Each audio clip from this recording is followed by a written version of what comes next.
ព្រៃវែងលោកអ្នកកំពុងបើកស្ដាប់កម្មវិធីផ្សាយពីវិទ្យុជាតិបារាយណេត FM 97.30 MHz ដែលផ្សាយចេញពីមន្ទីរព័ត៌មានខេត្តព្រៃវែង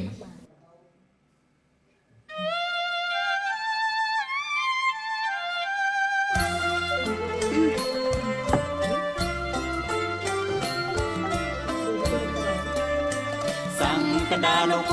ល់មុំគល់ខេត្តក្រុងព្រៃវែងកំពុងចា៎នេះខ្ញុំសូមលំអរកាយគោរពនិងសូមជម្រាបសួរសម្ដេចទ្រង់ឯកឧត្តម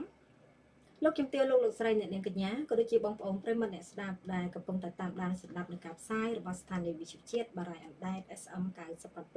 97.30 MHz ឬកំពុងតែ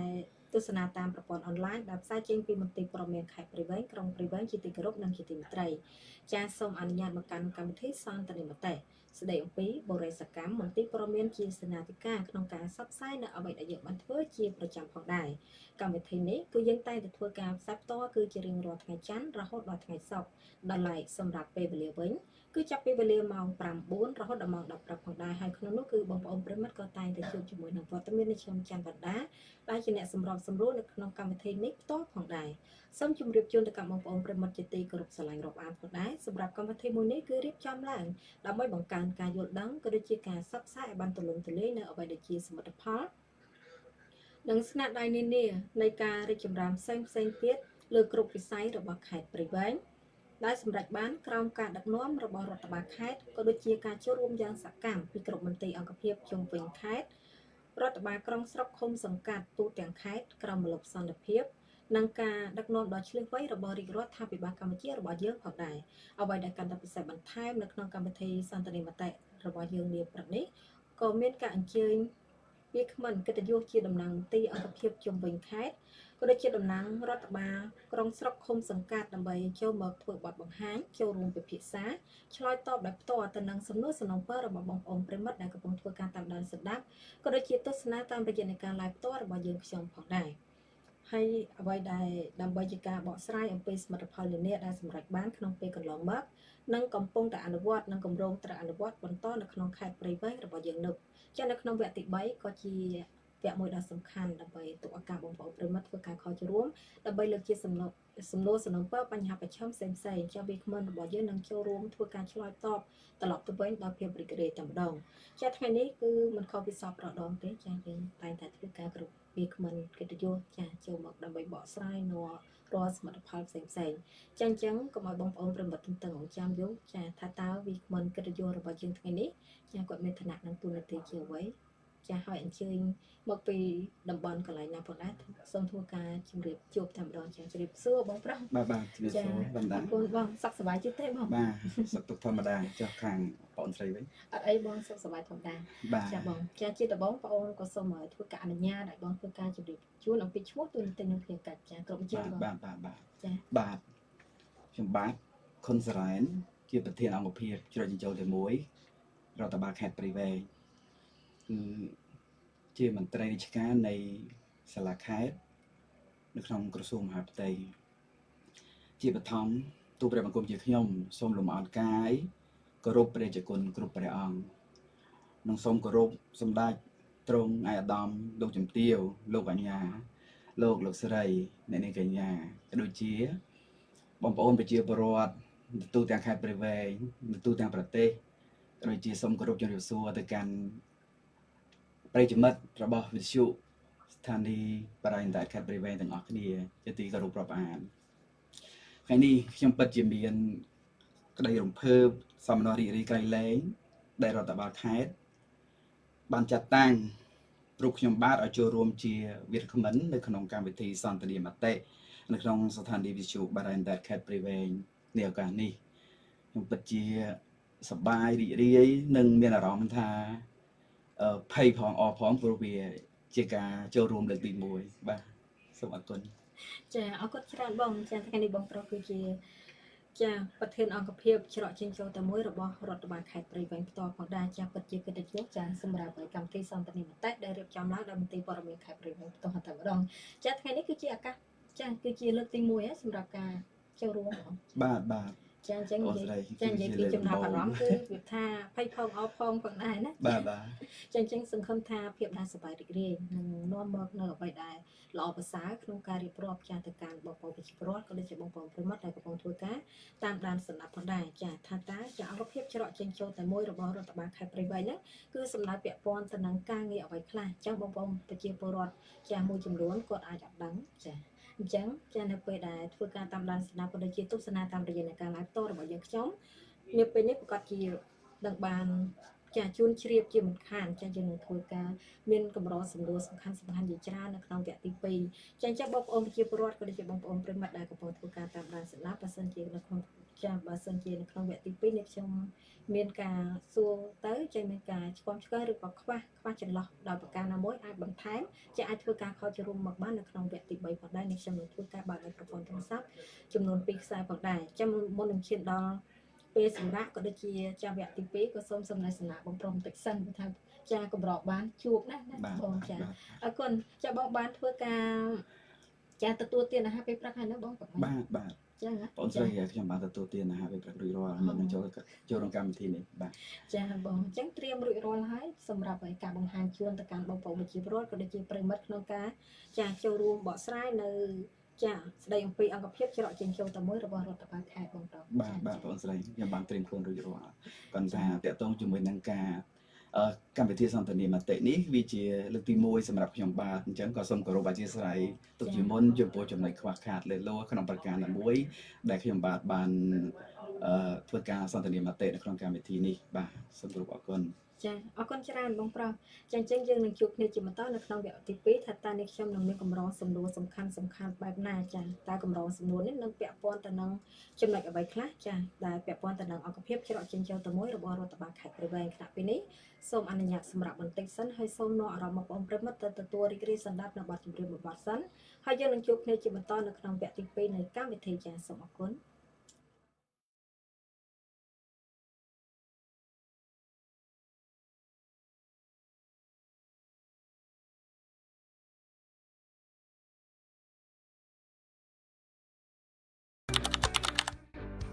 តើលោកអ្នកចង់ទទួលបានសេវារដ្ឋបាលសាធារណៈប្រកបដោយភាពរហ័សតម្លាភាពនិងប្រសិទ្ធភាពមែនទេអង្គភាពច្រកចេញចូលតែមួយត្រូវបានបង្កើតឡើងដើម្បីបង្រួមនីតិវិធីនិងបង្ខិតសេវាឲ្យកាន់តែគៀកប្រជាពលរដ្ឋបងប្អូនអាចមកទទួលសេវាជាច្រើនយ៉ាងសម្បូរបែបដោយក្របដណ្ដប់លើ14វិស័យធំ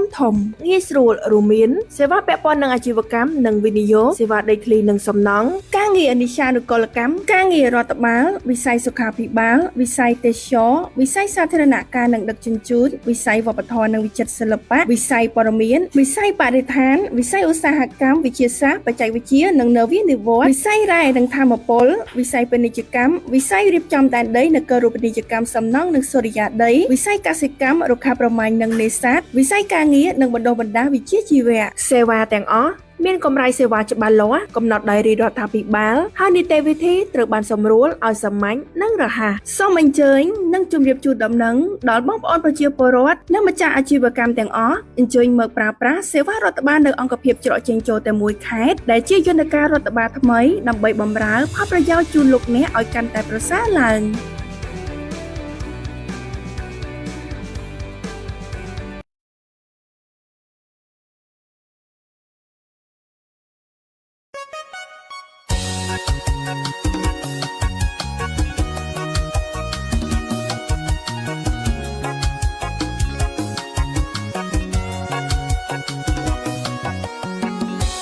វែងខេត្តចាំងផ្លាស់មុខមាត់ថ្មីក្រុងស្រុក13ស៊ីវិល័យវិវត្តដើមគោចុងបំសងស្នេហ៍គូកបវាលត្រាំង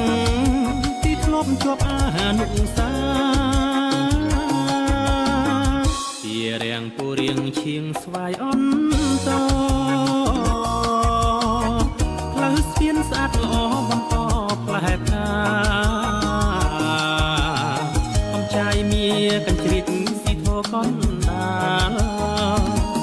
ចំរានសក្តាបាបនោះមេសាបារាយអណ្ដែត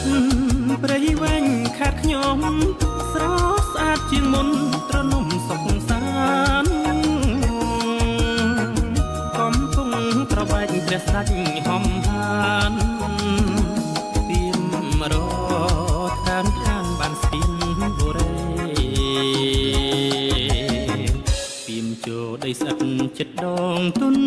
លេដំណាំពុកផ្លែបន្លែខៀវខ្ចីរីវែងអីលើរីកចម្រើនក្រាញរោងចក្រផ្លូវថ្មីដល់ដីឃុំស្រុក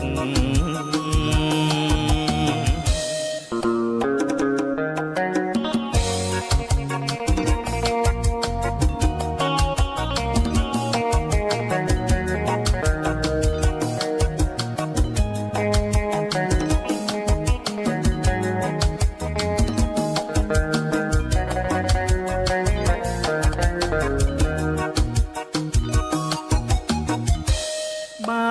រាយអណ្ដែតព្រៃវែងខាត់ខ្ញុំស្រស់ស្អាតជាងមុនត្រនំសុខសាន្តកំពុងត្របែកព្រះស្ដេចហំហានទៀមរខានបានស្ទៀនបុរីទៀមចូលដីស្អិតចិត្តដងទុនលេដំណាំពុកផ្លែបន្លែខៀវខ្ចី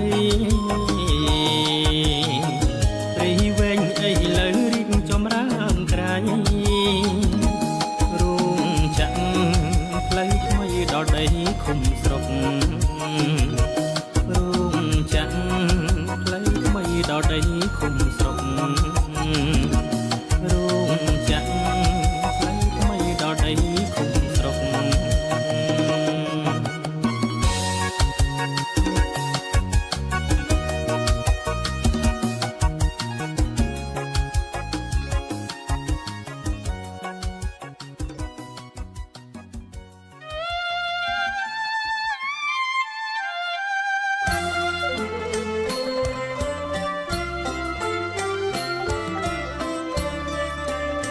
សង្កដាលោកគល់មុំគល់ខេត្តក្រុងព្រៃវែងកំពុងស្ថិតក្នុងដួងចិត្ត ចាសូមអរគុណសូមស្វាគមន៍សាជាថ្មីមកកាន់កម្មវិធីសន្ទនាមតិផងដែរចាដែលកម្មវិធីនេះគឺយើងតែងតែធ្វើការផ្សាយបន្តគឺជារៀងរាល់ថ្ងៃច័ន្ទរហូតដល់ថ្ងៃសុក្រដល់ឡែកសម្រាប់ពេលវេលាវិញគឺចាប់ពីវេលាម៉ោង 9 រហូតដល់ម៉ោង 10 ព្រឹកចានៅក្នុងនោះផងដែរគឺបងប្អូនប្រិមត្តក៏តែងតែជួបជាមួយនឹងវត្តមាននៃខ្ញុំច័ន្ទបណ្ដាផងដែរចានៅក្នុងពេលវេលាស្មើនេះផងដែរចាបងប្អូនប្រិមត្តកំពុងតែធ្វើការតាមដានស្ដាប់នៃការផ្សាយរបស់ស្ថានីយ៍វិទ្យុជាតិបារាយណ៍អណ្ដែត SM 97.30 MHz ក៏កំពុងតែធ្វើការទស្សនាតាមរយៈនៃការ live ផ្ទាល់របស់យើងខ្ញុំតាមរយៈ page Facebook គឺមន្ទីរព័ត៌មានខេត្តព្រៃវែងក៏ដូចជា page វិទ្យុជាតិបារាយណ៍អណ្ដែត SM 97.30 MHz ផងដែរចាំបងប្អូនប្រិមត្តចាសូមជួយ like ជួយ share ជាពិសេសសូមជួយ share តែម្ដងចាដើម្បីឲ្យបងប្អូនជាពលរដ្ឋក៏ដូចជាបងប្អូនប្រិមត្តដទៃទៀតដែលក៏មិនទាន់បានដឹងនៃកម្មវិធីសន្ទនាមតិរបស់យើងខ្ញុំផងដែរចាថ្ងៃនេះក្រុមសំណាក់វត្តមានចាលោកប៊ីក្មិនដែលមានឈ្មោះថាចា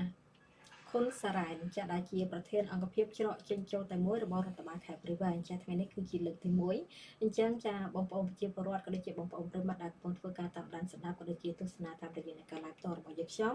ចានៅពេលដែលនេះខ្ញុំធ្វើការជម្រាបសួរទៅកាន់បងប្រុសចាបើសិនជាមានចំណុចខ្វះខាតដោយប្រការណាមួយចាប្រិមត្តចង់បន្ថែមចង់សួរបញ្ជាក់ឬក៏ចង់ចាចូលរួមជាសំណពរអាចធ្វើការខលជារួមមកបានចានៅក្នុងវគ្គទី3សម្រាប់លេខទូរស័ព្ទគឺ067 585 900និង070 568 569ចាឥឡូវនេះកុំឲ្យខាតពេលវេលាយូរនេះខ្ញុំក៏សូមធ្វើការជម្រាបសួរចាទៅកាន់ចាវាគ្មិនរបស់យើងតែម្ដងចាសូមអរគុណច្រើនបងចាអញ្ចឹងចាបងអូនសូមធ្វើការអនុញ្ញាតជម្រាបសួរតែម្ដងចាសូមបងប្រុសធ្វើការចាតើអង្គភាពច្រកចេញចូលតែមួយមានទីតាំងនៅទីណាផងដែរចានៅក្នុងពេលបច្ចុប្បន្នចាសូមបងប្រុសធ្វើការជម្រាបជូនយ៉ាងណាបាទចាគ្រប់វិជ័យបាទអូស្រីអរគុណសូមគោរពជំរាបសួរសាជាថ្មីម្ដងទៀតទៅកាន់ប្រិយមិត្តរបស់វិទ្យុបាទតែខេត្តព្រៃវែងទាំងអស់បាទអញ្ចឹងដូចខ្ញុំបានជម្រាបជូនពីខាងដើមអញ្ចឹងខ្ញុំបាទខុនសារ៉ែនគឺជាមន្ត្រីរាជការសាលាខេត្តព្រៃវែងនៃក្រសួងមហាផ្ទៃអញ្ចឹងតកតមួយនឹងទីតាំងរបស់អង្គភាពច្រកចេញចូលតែមួយគឺស្ថិតនៅក្នុងអគាររបស់សាលាខេត្តព្រៃវែងដែលមានទីតាំងស្ថិតនៅភូមិលេខ1សង្កាត់កំពង់លាវ ក្រុងព្រៃវែងខេត្តព្រៃវែងបាទវាខុសប្លែកពីមន្ទីរអង្គភាពដទៃដែលគាត់មានទីតាំងនៅដាច់ដោយឡែកអញ្ចឹងពុកម៉ែបងប្អូនធ្លាប់ដឹងធ្លាប់ឮពាក្យថាមន្ទីរបាទហើយពាក្យថាអង្គភាពនេះក៏មានឮដែរប៉ុន្តែម្ដងម្កាលបាទអញ្ចឹងពាក្យថាមន្ទីរអង្គភាពវាប្រហែលគ្នាគាត់ថាវារចនាសម្ព័ន្ធខុសគ្នាតិចតួចបាទអញ្ចឹងមន្ទីរគេមានទីតាំងនៅតាមទីតាំងមន្ទីររបស់គេដែលឡែកសម្រាប់អង្គភាពច្រកចេញចូលតែមួយគឺស្ថិតនៅក្នុងរចនាសម្ព័ន្ធរបស់រដ្ឋបាលខេត្តដូច្នេះហើយគឺទីតាំងហ្នឹងគឺនៅក្នុងសាលាខេត្តតែម្ដងបាទសូមអរគុណចាអរគុណច្រើនបងប្រុសដែលបានធ្វើការជម្រាបជូនអំពីទីតាំងផងដែរចាគឺមិនពិបាកក្នុងការរកទេចាគឺនៅក្នុងបរិវេណសាលាខេត្តព្រៃវែងផ្ទាល់តែម្ដងចាដែលស្ថិតនៅចានៅភូមិលេខ1សង្កាត់កំពង់លាវក្រុងព្រៃវែងខេត្តព្រៃវែងផ្ទាល់តែម្ដងចាអរគុណច្រើនចាសម្រាប់សំណួរជាបន្តចាតើអង្គភាពច្រកចេញចូលទៅមួយខេត្តព្រៃវែងបង្កើតឡើងនៅក្នុងឆ្នាំណាផងដែរព្រោះថាចាធ្លាប់តែលើឈ្មោះបងចាអង្គភាពច្រកចេញចូលទៅមួយក៏ប៉ុន្តែអត់ដឹងថាចាគោលការណ៍ហ្នឹងបង្កើតឡើងនៅក្នុងឆ្នាំណាផងដែរអញ្ចឹងបងប្រុសសូមជួយធ្វើការជម្រាបជូនផងដែរចាសូមអញ្ជើញបងអរគុណតើតើជាមួយនឹងអង្គភាពច្រកចេញចូលតែមួយគឺពាក្យថាអង្គភាពច្រកចេញចូលតែមួយនេះបង្កើតក្រោយយន្តការច្រកចេញចូលតែមួយទេបាទបើសិនជាពុកម៉ែបងប្អូនធ្លាប់ដឹងនោះពាក្យថាយន្តការច្រកចេញចូលតែមួយត្រូវបានបង្កើតឡើងច្រើនឆ្នាំហើយចូលខ្ទង់20ឆ្នាំហើយបាទជាសាវតាមានន័យថាបង្កើតពីក្រុមស្រុកមកវិញទេបាទដល់ពេលរដ្ឋាភិបាលលោកអនុវត្តក្រុមស្រុកទទួលបានជោគជ័យលោកក៏បានចេញសេចក្តីណែនាំនៅថ្ងៃទី22ខែកក្កដាឆ្នាំ2018ដើម្បីឲ្យរដ្ឋបាលរាជធានីខេត្តដាក់ដំណើរការអង្គភាពច្រកចេញចូលតែមួយនៅរាជធានីខេត្តរបស់ខ្លួនសម្រាប់ការផ្តល់សេវាជូនប្រជាពលរដ្ឋនៅក្នុងដែនសមត្ថកិច្ចអង្គភាពច្រកចេញចូលតែមួយរបស់រដ្ឋបាលខេត្តបានចាប់ផ្ដើមដំណើរការជាបណ្ដោះអាសន្នចាប់ពីថ្ងៃទី26ខែកក្កដាឆ្នាំ2018នឹងត្រូវបានដាក់ឲ្យដំណើរការជាផ្លូវការនៅថ្ងៃទី22ខែមករាឆ្នាំ2020ក្រោមអធិបតីភាពដ៏ខ្ពង់ខ្ពស់សម្ដេចក្រឡាហោមសុខេងសមាជិកឧត្តមក្រុមប្រឹក្សាផ្ទាល់ព្រះមហាក្សត្រជាអតីតឧបនាយករដ្ឋមន្ត្រីក្រសួងមហាផ្ទៃផងដែរបាទសូមអរគុណចាអរគុណច្រើនបងប្រុសចាដែលបានធ្វើការជម្រាបជូនយ៉ាងលម្អិតចាពាក់ព័ន្ធទៅនឹងចាតើថ្ងៃដែលបង្កើតឡើងនៃអង្គភាពច្រកចេញចូលតែមួយរបស់រដ្ឋបាលខេត្តព្រៃវែងគឺបានចាយោងតាមលិខិតជម្រាបរបស់ក្រសួងមហាផ្ទៃផងដែរគឺចុះថ្ងៃទី12ខែកក្កដាឆ្នាំ2018ចាក្នុងនោះផងដែរក៏ដូចជាថ្ងៃដែលដំណើរការបណ្ដោះអាសន្នចាគឺនៅថ្ងៃទី26ខែកក្កដាឆ្នាំ2018ផងដែរចាដល់ឡែកគឺថ្ងៃដែលចាប់ផ្ដើមថ្ងៃដែលចាប់ផ្ដើមដំណើរការតែម្ដងគឺថ្ងៃទី22ខែមករាឆ្នាំ2020ផងដែរចាអញ្ចឹងចាថាសម្ពោធឲ្យប្រើប្រាស់ជាផ្លូវការបាទចាថ្ងៃដែលសម្ពោធតែម្ដងអញ្ចឹងចាថ្ងៃខែនឹងឲ្យចាច្បាប់យើងបានចេញហើយក៏ប៉ុន្តែក្នុងថ្ងៃខែដែលយើងបង្កើតឡើងគឺនៅពេលក្រោយវិញមានន័យថាចេះបណ្ដាតកតងជាមួយនឹងការដំណើរការនេះគឺយើងយោងទៅលើស្មារតីនៃអនុក្រឹត្យលេខ18បាទអនុក្រឹត្យលេខ18គឺបានចេញនៅក្នុងថ្ងៃទី8កុម្ភៈឆ្នាំ2017ឯណោះមានន័យថារដ្ឋាភិបាលលោកបានចេញនៅអនុក្រឹត្យលេខ18នេះដើម្បីដាក់ដំណើរការនៅយន្តការច្រកចេញចូលតែមួយបាទមានន័យថាយន្តការនៃច្រកចេញចូលតែមួយនេះវាមានទាំងរាជធានីខេត្តវាមានទាំងក្រុងស្រុកហើយនិងឃុំសង្កាត់បាទប៉ុន្តែតកតងទៅនឹងការដំណើរការសាកល្បងហើយនឹងការដាក់ឲ្យដំណើរការជាផ្លូវការនេះគឺយោងទៅតាមរដ្ឋបាលខេត្តនីមួយៗដែលថាអាចប្រជុំផ្សព្វផ្សាយដាក់ឲ្យប្រើប្រាស់ឬក៏ដំណើរការអង្គភាពច្រកចេញចូលតែមួយហ្នឹងចាប់ពីថ្ងៃណាមកបន្ទាប់ពីយើងទទួលបានអនុក្រឹត្យលេខ18នេះអញ្ចឹងតើតើនឹងដំណើរការបណ្ដោះអាសន្ននៅក្នុងខេត្តក្រុងនីមួយៗมันបានដំណើរការនៅក្នុងថ្ងៃដូចគ្នាទេនៅថ្ងៃទីឧទាហរណ៍ថាខ្ញុំដាក់តាំងថ្ងៃទី26ខែកក្កដាឆ្នាំ2018នេះសម្រាប់តែខេត្តព្រៃវែងទេដែលដំណើរការអង្គភាពច្រកចេញចូលតែមួយដោយឡែក23រាជធានីខេត្តបាទ ឬក៏23ខេត្តមួយរាជធានីទៀតគាត់ដំណើរការបដិសន្នហ្នឹងថ្ងៃផ្សេងគ្នាប៉ុន្តែតកតងជាមួយនឹងការដំណើរការជាផ្លូវការមានន័យថាការដាក់សម្ពោធឲ្យដំណើរការជាផ្លូវការក្រោមអធិបតីភាពដ៏ខ្ពង់ខ្ពស់របស់សម្ដេចកន្លងហោមគឺនៅថ្ងៃទី22ខែមករាឆ្នាំ2020នេះបាទសូមអរគុណ អរគុណច្រើនបងចិត្តដែលបានធ្វើការជម្រាបជូនយ៉ាងលម្អិតហើយដើម្បីបន្ថែមធ្វើយ៉ាងណាឲ្យបងប្អូនប្រជាពលរដ្ឋក៏ដូចជាបងប្អូនប្រិយមិត្តដែលកំពុងធ្វើការទស្សនាហ្នឹងកាន់តែយល់ច្បាស់អំពីថ្ងៃខែផងដែរចាអរគុណច្រើនចាងាកទៅកាន់សំណួរជាបន្តគឺជាសំណួរមួយដែលសំខាន់ផងដែរចាតើរាជរដ្ឋាភិបាលបង្កើតអង្គភាពច្រកចេញចូលទៅមួយក្នុងគោលបំណងអ្វីដែរចាសូមបងប្រុសធ្វើការជម្រាបជូនបន្ថែមចា បាទ សូមអញ្ជើញ សំណួរនេះពិតជាសំខាន់បងប្អូនច្បាស់ជាចង់ដឹងថាតកតងជាមួយនឹងអាចរកចិញ្ចោតែមួយហ្នឹងរាជរដ្ឋាភិបាលបង្កើតឡើងក្នុងគោលបំណងអីបាទអញ្ចឹងពាក់ព័ន្ធទៅនឹងពាក្យថាច្រកចិញ្ចោតែមួយនេះដែរដូចខ្ញុំបញ្ជាក់ពីខាងដើមមិនអញ្ចឹង ចាចា គឺ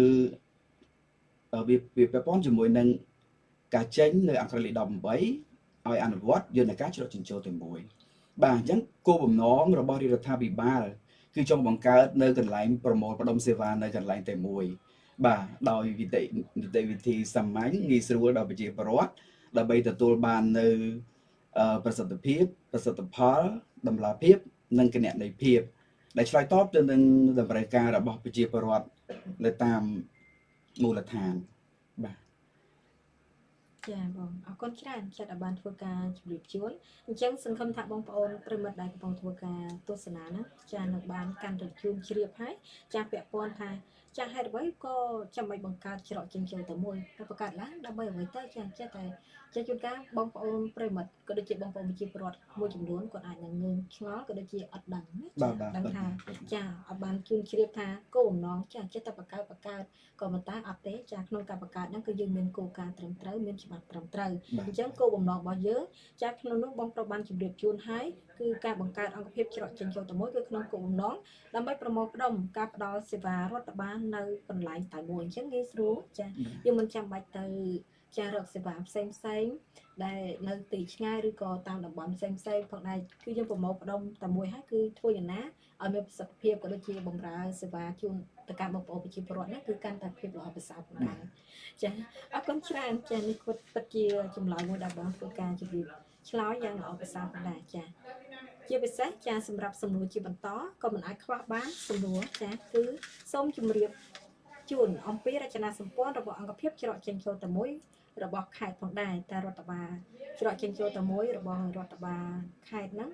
តើមានចំនួនមន្ត្រីហ្នឹងប្រហែលរូបដែរហើយការងារផ្នែកនីមួយៗហ្នឹងពាក់ព័ន្ធទៅអ្វីផងដែរចាបងធ្វើការជម្រាបជូនបងចាក្រុមជើងបាទអរគុណនៅសំណួរនេះបងអូនស្រី ចាបង បាទអញ្ចឹងតកតងជាមួយនឹងអង្គភាពច្រកចិញ្ចោតែមួយវាមានរចនាសម្ព័ន្ធខុសពីមន្ទីរអង្គភាពបន្តិចអញ្ចឹងបងប្អូនធ្លាប់ជ្រាបហើយថាមន្ទីរមានប្រធានមន្ទីរមានអនុប្រធានមន្ទីរមានការិយាល័យជំនាញរៀងៗខ្លួនទៅតាមមន្ទីរនីមួយៗដែលឡែកសម្រាប់អង្គភាពច្រកចិញ្ចោតែមួយរដ្ឋបាលខេត្តនៅក្នុងរចនាសម្ព័ន្ធនេះมันមានការិយាល័យដូចមន្ទីរជំនាញទេប៉ុន្តែនៅក្នុងអង្គភាពគឺវាប្រហាក់ប្រហែលទៅនឹងមន្ទីរមួយដូចគ្នាដោយក្តោបមានក្នុងនោះមានខ្ញុំជាប្រធាននឹងមួយរូបមានអនុប្រធានពីររូបជាជំនួយការនិងយើងមានផ្នែក2សំខាន់នៅក្នុងនោះគឺផ្នែកជួរមុខនិងផ្នែកជួរក្រោយផ្នែកជួរមុខនេះដែរគឺខាងរដ្ឋបាលខេត្តបានរៀបចំមន្ត្រីរាជការចំនួន6រូបដើម្បីចូលរួមបម្រើសេវាជូនប្រជាពលរដ្ឋដោយផ្ទាល់ដែលលោកអញ្ជើញមកប្រើប្រាស់សេវាសាធារណៈនៅក្នុងអង្គភាពច្រកចិញ្ចោតែមួយដែលឡែកនៅក្នុងអង្គភាពច្រកមានផ្នែកសំខាន់មួយទៀតគឺផ្នែកជួរក្រោយអញ្ចឹងនៅក្នុងផ្នែកជួរក្រោយនេះគឺយើងមានតំណាងនៃមន្ទីរវិស័យនីមួយៗនោះចំនួន12បាទអញ្ចឹងតិចទៀតចូលដល់សំណួរបន្ទាប់ខ្ញុំនឹងរៀបរាប់ឲ្យថាតើមន្ទីរវិស័យទាំង12នោះមានមន្ទីរវិស័យអ្វីខ្លះបាទនៅក្នុងមន្ត្រីជួរក្រោយនេះដែរគឺយើងបានបែងចែកជា3ផ្នែកសំខាន់បងស្រីនៅក្នុងនោះគឺយើងមានមន្ត្រីជួរក្រោយដែលអញ្ជើញមកបម្រើការងារនៅក្នុងអង្គភាពផ្ទាល់បាទហើយនឹងទី2គឺមន្ត្រីជួរក្រោយដែលបម្រើការនៅតាមទីចាត់ការអង្គភាពដែលពាក់ព័ន្ធនិងផ្នែកទី3គឺមន្ត្រីជួរក្រោយ នៅតាមមន្ទីរវិស័យទាំង12ដែលរាជរដ្ឋាភិបាលបានប្រតិភូកម្មមុខងារហ្នឹងមកនៅក្នុងអង្គភាពជ្រកចិញ្ចោលតែមួយដូចខ្ញុំជម្រាបអញ្ចឹងមានថាអា12ហ្នឹងខ្ញុំនឹងលម្អិតនៅសំណួរបន្ទាប់សូមអរគុណ ចាអរគុណច្រើនបងចាដែលបានធ្វើការជម្រាបជូនយ៉ាងលម្អិតផងដែរចាសូមសួរពាក់ព័ន្ធទៅនឹងសំណួរបន្តិចចាពាក់ព័ន្ធទៅនឹងពេលវេលាក្នុងការបម្រើសេវាជូនទៅកាន់បងប្អូនប្រជាពលរដ្ឋផងដែរចាចំពោះការពេលវេលាចាសូមបងធ្វើការជម្រាបជូនពេលវេលាក៏ដូចជាថ្ងៃខែចា បាទតើតើជាមួយនឹងពេលវេលានៃការផ្ដល់សេវានីមួយៗវាមានច្រើនប្រភេទច្រើនកម្រិតទៅតាមមុខសេវានីមួយៗទៅតាមមន្ទីរវិស័យនីមួយៗផងដែរបងស្រីមានន័យថាខ្ញុំឧទាហរណ៍តើតើជាមួយនឹងការផ្ដល់សេវាពីរសំខាន់របស់រដ្ឋបាលខេត្តបាទគឺយើងមានរយៈពេល5ថ្ងៃចំពោះសេវានីតិអនុកូលកម្មខ្ញុំឧទាហរណ៍ចំណុចដែលងាយស្រួលយល់បាទចំណែកឯមន្ទីរវិស័យនីមួយៗនោះចំពោះសេវារបស់គាត់គឺមានរយៈពេលផ្សេងៗគ្នាបាទគឺមាន1សប្តាហ៍មាន2សប្តាហ៍មាន1ខែឬក៏មានអាសេវាដែលស្មុគស្មាញនោះរហូតដល់រយៈពេល4ខែផងដែរគេណាបាទបងស្រីបាទអរគុណចាអរគុណច្រើនចាពាក់ព័ន្ធលំអិតទៀតហើយចាអញ្ចឹងសង្ឃឹមថាបងប្អូនប្រិមត្តក៏ពលធ្វើការតាមដានស្ដាប់ក៏ដូចជាទស្សនាចាកម្មវិធី live តរបស់យើងខ្ញុំសង្ឃឹមថាកាន់តែយល់កាន់តែជ្រាបហើយចាពាក់ព័ន្ធទៅនឹងពេលវេលាហើយបែងចែកទូនាទីហើយនិងអ្វីដែលសំខាន់គឺបងប្អូនប្រិមត្តចាសង្ឃឹមថានឹងកាន់តែយល់ច្បាស់អំពីអ្វីថាតើអ្វីទៅគឺជាអង្គភាពច្រកចេញចូលទៅមួយផងដែរចាអរគុណសម្រាប់សំណួរជាបន្តតែសំណួរពិសេសបន្ថែមហើយចាមិនអាចខ្វះបានក៏មិនអាចរំលងបានផងដែរចាសង្ឃឹមថាបងប្អូនប្រជាពលរដ្ឋក៏ដូចជាបងប្អូនប្រិមត្តដែលកំពុងធ្វើការតាមដានស្ដាប់ក៏ដូចជាទស្សនានោះប្រកាសជារងចាំថាតើសំណួរហ្នឹងដោយតែអ្វីដែលបងប្អូនប្រិមត្តហ្នឹងកំពុងតែឆ្ងល់ផងដែរណាចាអរគុណច្រើនសំណួរជាបន្តតើអង្គភាពច្រកចេញចូលតែមួយខេត្តមានផ្ដល់សេវាអ្វីខ្លះជូនប្រជាពលរដ្ឋចាគឺជាសំណួរសំខាន់ចាសូមបងប្រុសធ្វើការជម្រាបជូនផងដែរគ្រប់ជាអរគុណបងស្រីចាក៏ទៅនឹងសំណួរនេះវាពាក់ព័ន្ធនឹងចំណុចដែលខ្ញុំបានជម្រាបខាងលើមិញផងដែរថាអង្គភាពច្រកចេញចូលតែមួយគឺមានបម្រើមានន័យថាសេវាហ្នឹងនៅផ្នែកជួរមុខនិងជួរក្រោយទាំង12វិស័យបាទអញ្ចឹងសរុបចូលគ្នាទៅនៅក្នុងអង្គភាពច្រកចេញចូលតែមួយរដ្ឋបាលខេត្តមានបម្រើសេវារហូតទៅ14វិស័យបូកបញ្ចូលទាំងវិស័យ2ដែលជារបស់រដ្ឋបាលខេត្តផ្ទាល់ផងដែរគឺមាននីតិអនុកូលកម្មនិងការងាររដ្ឋបាលហ្នឹងដែលឡែកសម្រាប់12មន្ទីរវិស័យទៀតមានដូចតទៅខ្ញុំសូមជម្រាបជូនទៅបងស្រីក៏ដូចជាកម្មវិធីទាំងមូលដែលបានជ្រាបពុកម៉ែបងប្អូនដែលត្រូវការប្រើប្រាស់សេវាសាធារណៈពាក់ព័ន្ធជាមួយនឹងមន្ទីរវិស័យទាំង12សូមអញ្ជើញមកទំនាក់ទំនងនៅអង្គភាពច្រកចេញចូលតែមួយខេត្តព្រៃវែងដែលមានទីតាំងនៅក្នុងសាលាខេត្តព្រៃវែងដូចបានជម្រាបពីដើមអញ្ចឹងក្នុងនោះដែរបងប្អូនអាចស្វែងរកការប្រើប្រាស់សេវាដូចជាសេវាទាក់ទងមួយនឹងសុខាភិបាលបាទទី2មានវិស័យទេសចរបាទទី3មានវិស័យសាធារណការនិងដឹកជញ្ជូនទី4មានវិស័យវប្បធម៌និងវិចិត្រសិល្បៈទី5មានវិស័យព័ត៌មានដែលជាវិស័យមួយនៅក្នុងការផ្សាយបាទសតទួឬក៏វិទ្យុនេះបាទក៏មានពាក់ព័ន្ធជាមួយនឹងការស្នើសុំសេវានៅក្នុងអង្គភាពច្រកចេញចូលតែមួយរដ្ឋបាលខេត្តផងដែរបាទមានបន្ទាប់ទៅមានវិស័យបរិស្ថានបាទមានវិស័យឧស្សាហកម្មវិទ្យាសាស្ត្របច្ចេកវិទ្យានិងនវានុវត្តន៍វិស័យរ៉ែនិងធម្មពលវិស័យពាណិជ្ជកម្មវិស័យរៀបចំដែនដីនគររូបនីយកម្មនិងសំណង់វិស័យកសិកម្មរុក្ខាប្រមាញ់និងនេសាទនិងចុងក្រោយវិស័យការងារនិងបណ្ដុះបណ្ដាលវិជ្ជាជីវៈអញ្ចឹងនៅក្នុងវិស័យទាំង12នេះបូកជាមួយនឹងការងារ2ដែលជារបស់រដ្ឋបាលខេត្តសរុបទៅយើងមានរហូតដល់14មុខងារវិស័យដែលអង្គភាពច្រកចេញចូលតែមួយកំពុងតែបម្រើបាទហើយនៅក្នុងនោះដែរវាមានសេវាជាច្រើនរហូតដល់ជិត 1000 មុខសេវាអូនស្រីដែលចំណុះនៅក្នុង14វិស័យធំៗនេះផងដែរ បាទ ចាអរគុណច្រើនចាគឺថាចំនួនសេវាដែលយើងបានធ្វើការផ្ដល់ជូនហ្នឹងគឺចាជាង 1000 ឯណោះចាអញ្ចឹងគឺបើគិតពីចំនួនគឺច្រើនមែនតើ ច្រើនមែនតើ ចាអញ្ចឹងចាអង្គភាពច្រកចេញចូលតែមួយគឺធ្វើការងារធ្ងន់ណាចា បាទ ធ្ងន់នោះក៏ពិបាកដែរធ្ងន់នោះក៏ដែរគឺជាការមួយខិតខំប្រឹងប្រែងរបស់អង្គភាពទាំងមូលចាចាក៏ដូចជាបងប្រុសដែលជាប្រធានអង្គភាពផ្ទាល់ក៏ដូចជាមន្ត្រីចាដែលពាក់ព័ន្ធទាំងអស់យើងចូលរួមសហកម្មចាសហការទាំងអស់គ្នាធ្វើយ៉ាងណាក្នុងការបម្រើសេវាជូនទៅកាន់បងប្អូនប្រជាពលរដ្ឋក៏ដូចជាអង្គភាពច្រកចេញចូលតែមួយនឹងឲ្យកាន់តែមានភាពល្អប្រសើរឈានទៅរកអ្វីដែលល្អប្រសើរចាពីវត្តទៅបន្តទៀតផងដែរចានេះគឺជាការខិតខំប្រឹងប្រែងផងដែរចាក្នុងនាមបងប្រុសជាចាប្រធានអង្គភាពច្រកចេញចូលតែមួយខេត្តផ្ទាល់មានអារម្មណ៍បែបណាផងដែរបងនៅពេលដែលការងាររបស់យើងកាន់តែល្អប្រសើរទៅមុខអញ្ចឹងបង បាទអរគុណបងស្រីតើតើជាមួយនឹងអារម្មណ៍ផ្ទាល់ខ្លួនរបស់ខ្ញុំបាទក្នុងនាមជាប្រធានអង្គភាពច្រកចេញចូលតែមួយគឺមានអារម្មណ៍ថាសប្បាយរីករាយមានន័យថាដែលបានមានន័យថាដែលបានបម្រើសេវាជូនប្រជាពលរដ្ឋដែលគាត់អញ្ជើញមករកផ្ទាល់នៅក្នុងអង្គភាពច្រកចេញចូលតែមួយក៏ដូចជាបងប្អូនប្រជាពលរដ្ឋដែលស្នើសុំតាមប្រព័ន្ធអនឡាញផងដែរមានន័យថានៅក្នុងប្រព័ន្ធនៃការស្នើសុំរបស់អង្គភាពច្រកចេញចូលតែមួយមិនត្រឹមតែមានការអញ្ជើញមកស្នើសុំផ្ទាល់ទេបងស្រីគឺមានទាំងការស្នើសុំ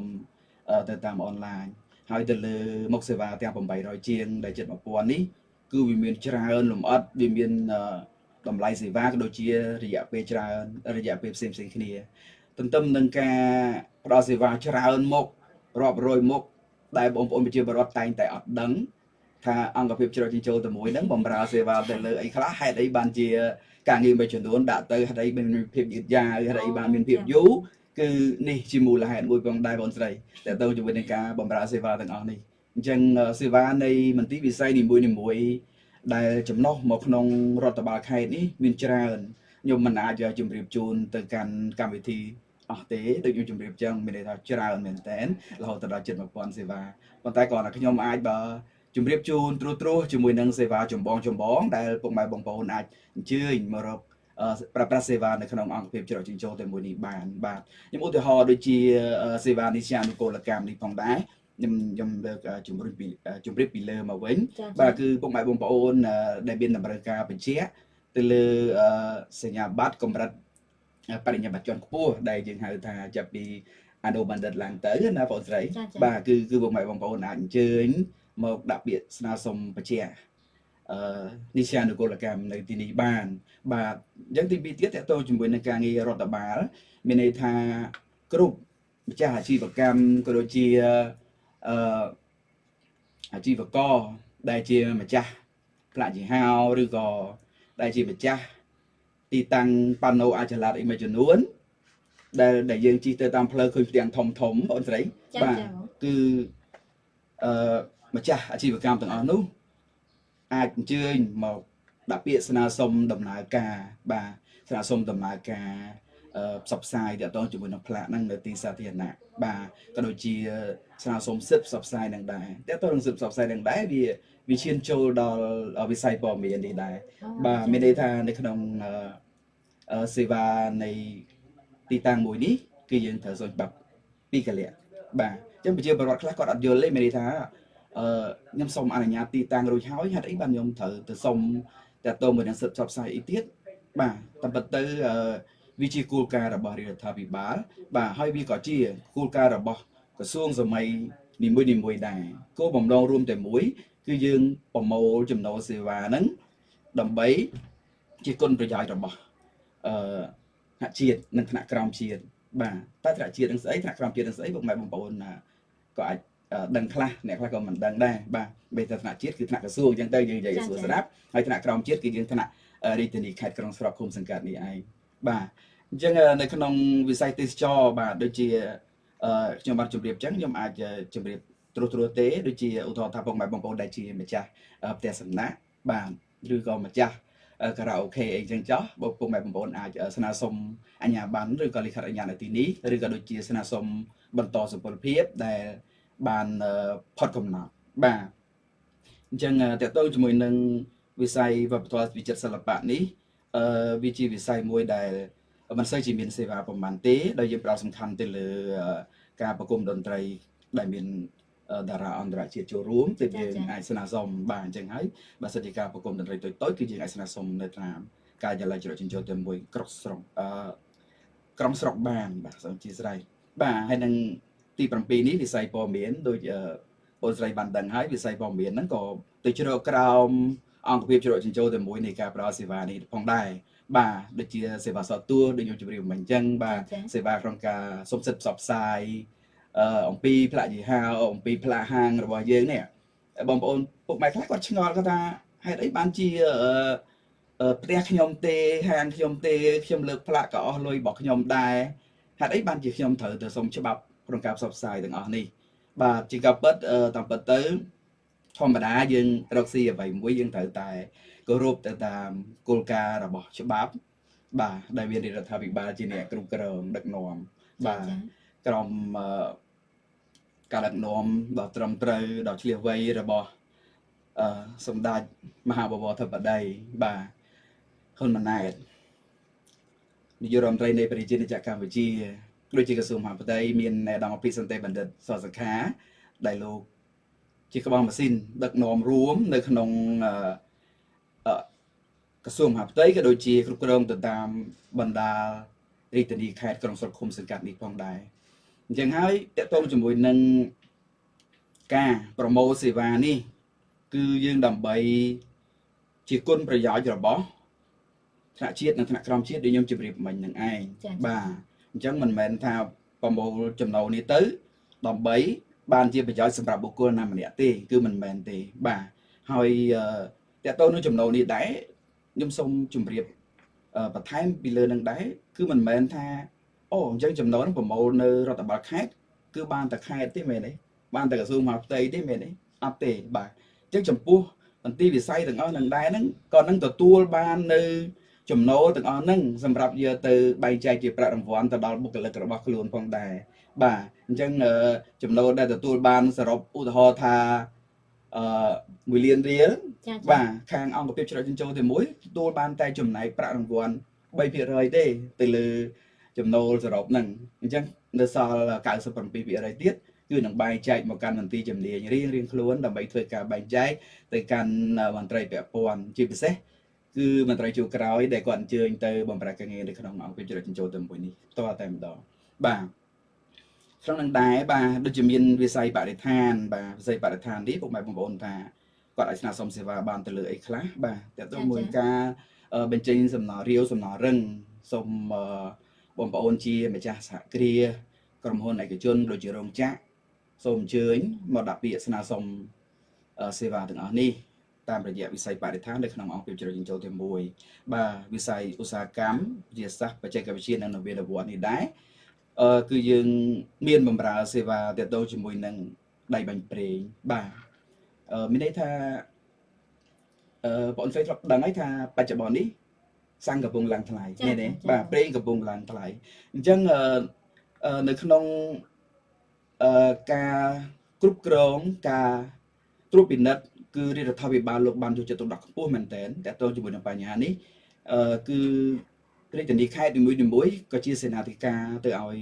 ក្រសួងក៏ដូចជាថ្នាក់ដឹកនាំកម្ពុជានៃប្រទេសយើងផងដែរគឺលោកមិនបង្ងើយកន្តើយក្នុងការអនុញ្ញាតឲ្យស្ថានីយ៍ណាមួយតម្លៃថ្លៃបានតាមចិត្តឬក៏លក់សាំងមិនគ្រប់លីត្រអីចឹងបងស្រីគឺតាមរយៈការផ្ដល់សេវានៅក្នុងអង្គភាពច្រកចិញ្ចោទៅមួយនេះ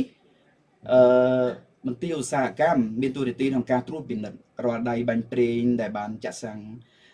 ឲ្យវិជាប្រវត្តិយើងហ្នឹងតើវាបានគ្រប់លីត្រដែរឬអត់បាទវាជាចំណុចសំខាន់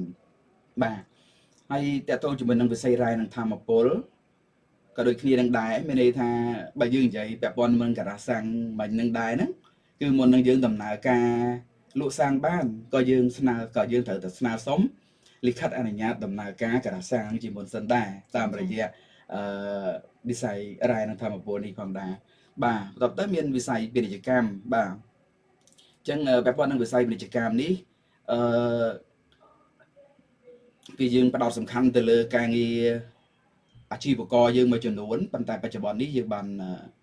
ប្រគល់ឬក៏ផ្ទេរភារកិច្ចនេះទៅថ្នាក់ក្រុមស្រុកអស់ហើយ ចា៎ បាទអញ្ចឹងហើយនៅខេត្តយើងมันមានការផ្ដល់សេវាទាក់ទងជាមួយនឹងវិស័យនេះទេបាទចំណុចទី12សំខាន់នោះវិស័យរៀបចំដីនគរវិកម្មនិងសំណង់ដែលជាចំណុចមួយដែលបងប្អូនប្រជាពលរដ្ឋគ្រប់រូបបាទគ្រប់ទីកន្លែងគ្រប់ក្រុមស្រុកគ្រប់រាជធានីខេត្តដែលលោកចង់ដឹងថាវិស័យរៀបចំដីនគរវិកម្មនិងសំណង់នេះបម្រើសេវាកម្ម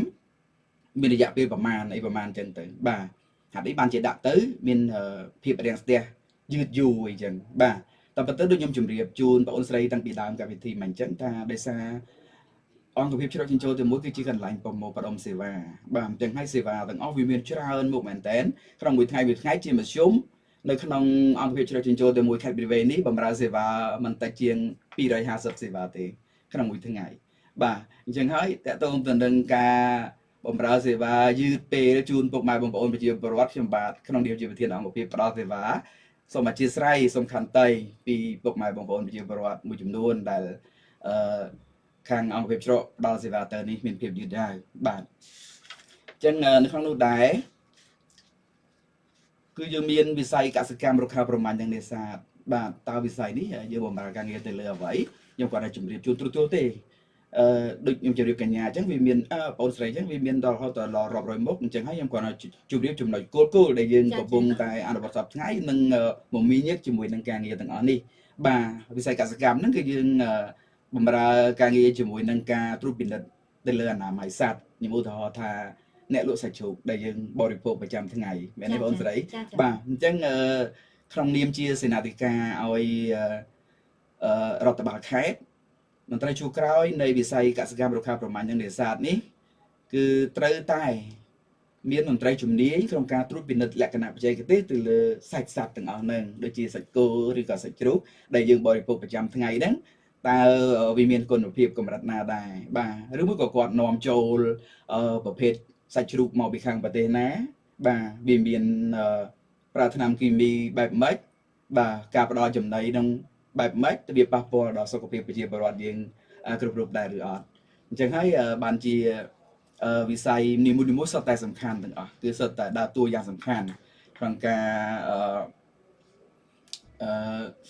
ដើរតួជាសេនាធិការឲ្យ